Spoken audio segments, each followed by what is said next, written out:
तू जर हा व्हिडिओ बघत असशील ना, खरंच आठव मला एकदा. विसरून तर नाही ना गेली मला. जर विसरून गेली असशील ना, तर मला पण सांग की मागचं सगळं कसं विसरायचं. मित्रांसमोर तुला मी दिवसभर बोलत बसायचो. ते मित्र आता विचारतायत मला की कुठे गेली तुझी होणारी लॉयल बायको. ते शब्द असं मला ना खूप दुखतायत आतून.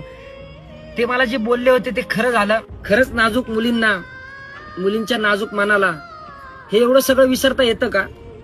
मग कठोर मुलांना, मुलांच्या कठोर मनाला हे एवढं सगळं विसरता काय येत नाहीये. तू मला सोडून जाताना घरच्यांचं कारण देऊन सोडून गेली.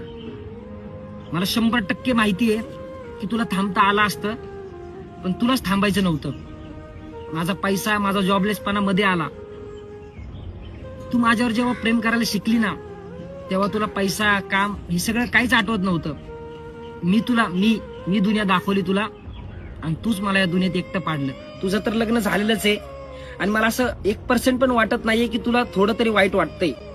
त्यामुळं उद्या माझंही लग्न होईल, पण त्या खोट्या शब्दा, खोटं बोलणं आज पण पटतंय तुला. ज्या पैशामुळं, ज्या मुलामुळं मला सोडून गेली ना, त्यांना तरी नीट जप. कारण कर्माचा खेळ खूप अवघड असतो हा. तुझी काळजी वाटली म्हणून सांगितलं.